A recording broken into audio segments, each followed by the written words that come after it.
Mesdames, Messieurs, chers amis, à la relecture de mon discours des vœux, voilà tout juste un an, j'en extrais le passage qui ouvrait mon allocution.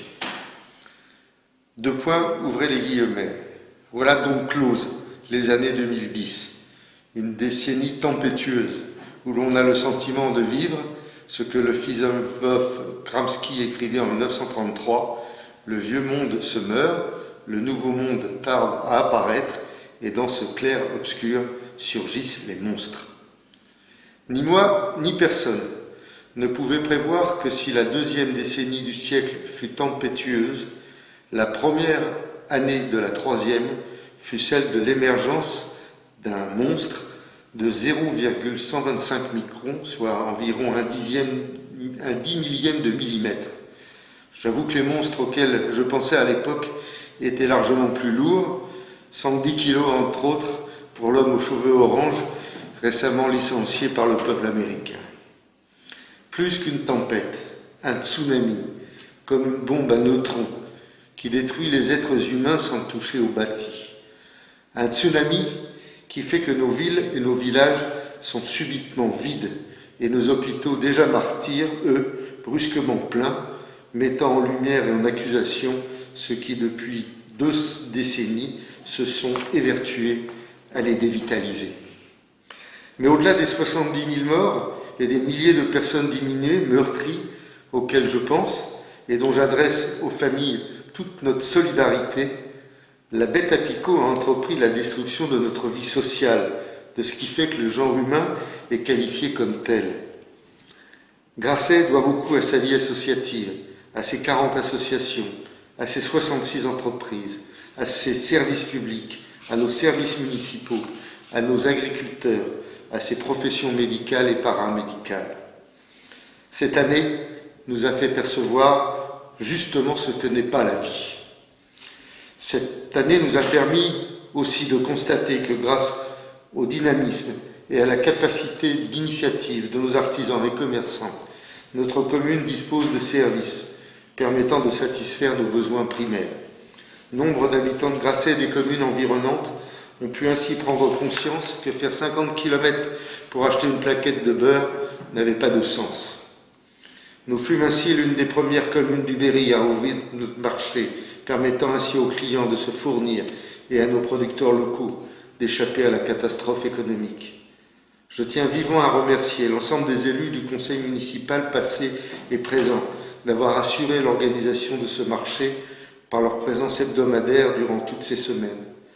Je ne compte pas les témoignages de remerciements et de gratitude des citoyens et des commerçants reçus à cette occasion, ainsi que les félicitations du corps préfectoral. Afin également de soutenir le commerce local, nous avons exempté les loyers des commerçants non alimentaires locataires de notre commune.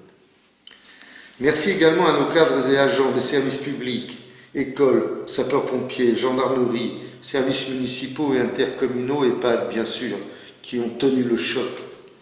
Notre poste fut, sous ma demande insistante, aussi l'une des premières ouvertes dans le département. Nous fûmes parmi les 5 premières communes du Cher à commander des masques distribués gratuitement aux habitants, au même moment où des ministres affirmaient qu'ils ne servaient à rien. Merci également aux associations caritatives, le Secours populaire, la Banque alimentaire, dont les bénévoles ont assuré la pérennité de l'action humanitaire si indispensable en ces temps difficiles. Car en effet, cette crise a tout particulièrement frappé les plus précaires, les plus pauvres, les jeunes, les petits entrepreneurs. 2020 fut bien sûr aussi celle du renouvellement de l'équipe municipale, une équipe que vous avez très largement reconduite de manière inédite, avec plus de 66% des suffrages, soit 2 Grasseillais sur 3. Des Grasseillais unis et soudés pour engager une nouvelle phase de notre combat de toujours, pour juguler la désertification et affirmer notre droit à vivre et travailler ici. Un combat dont les grands axes sont contenus dans notre document Grasset Cap 2030, fruit d'un an de travail intense de réflexion collective. Une équipe dont je salue le renouvellement, la jeunesse, la diversité des opinions, avec comme ciment commun l'ambition de mieux vivre dans notre commune. Je salue ici et en hommage avec beaucoup d'émotion à celles et ceux qui ont parfois donné plusieurs décennies de leur vie personnelle à Grasset et qui ne sont plus dans l'équipe municipale. J'ai nommé Jean-Pierre Delouin, Jean-Marc Lecomte, Sylviane Michaud, Laetitia Cholet, Nadia Peta, Hélène Niol, Julie Goumi, Alexandre Stirer-Choubrac et bien sûr Éric Leroy, parti au paradis des rugbymen en cours de mandat. Je salue aussi ceux qui ont décidé pour la première fois de s'impliquer dans la vie municipale et qui s'y sont lancés sans compter. Céline Roy-Beckers, Catherine Trosquet-Pelletier, Marie-Christine Nadeau, Delphine Wouters, Marie-Cécile Point, Laure Bourdeau, Adrien Bayer, Jérémy Lacoffrette, Pascal Mornay-Grégoire. Comme j'y m'y étais formellement engagé lors de mon allocution de prise de fonction, les élus de l'opposition disposent de droits et d'informations, d'expression bien supérieurs aux dispositions légales. Je le dis fréquemment, les intérêts de la commune et de ses citoyens se défendent à Grasset, mais aussi dans toutes les instances où ils peuvent l'être. Aussi, je félicite Michel Archambault, premier adjoint, pour son élection à la vice-présidence de la communauté de communes, à la présidence de notre EHPAD, au conseil d'administration du centre de gestion des personnels territoriaux. Félicitations également à Gérard Roland, nouveau président des transports scolaires, à Adrien Baerge, nouveau président du syndicat d'eau et d'assainissement, à Chantal Berthet, présidente déléguée du CCAS. Certes, les conditions d'exercice de ce début de mandat sont difficiles. Limitation des réunions, tenue de celles-ci en visioconférence, conséquences du couvre-feu, stress vis-à-vis du contexte sanitaire. Aussi, les nouveaux élus n'en ont eu que plus de mérite d'avoir pris le taureau par la corne et continué à faire des dossiers importants pour le présent et l'avenir de notre commune et contenus dans notre charte. Premier point, le préfet a confirmé la construction de la nouvelle gendarmerie de Grasset, ainsi que 6 pavillons destinés aux gendarmes. Plus de 2 millions d'euros d'investissement vont être investis à terme dans la commune. La Poste lance actuellement, à l'heure où j'écris ces lignes, 150 000 euros de travaux de rénovation des locaux et sa transformation en maison France Service qui offrira de nouveaux services, un accueil renforcé et la certitude de sa pérennité ici et des 2 emplois afférents. La fibre optique dessert désormais une grande partie de la commune. C'est un atout non négligeable de développement. Les écarts non desservis à ce jour le seront à une échéance située aux alentours de 2022. Les premières acquisitions d'immeubles vétustes en centre-bourg sont en cours, permettant de lancer les premières tranches de rénovation. Les personnes âgées isolées ont fait l'objet d'un suivi régulier, quasi quotidien. Les marchés relatifs aux jardins intergénérationnels sont lancés.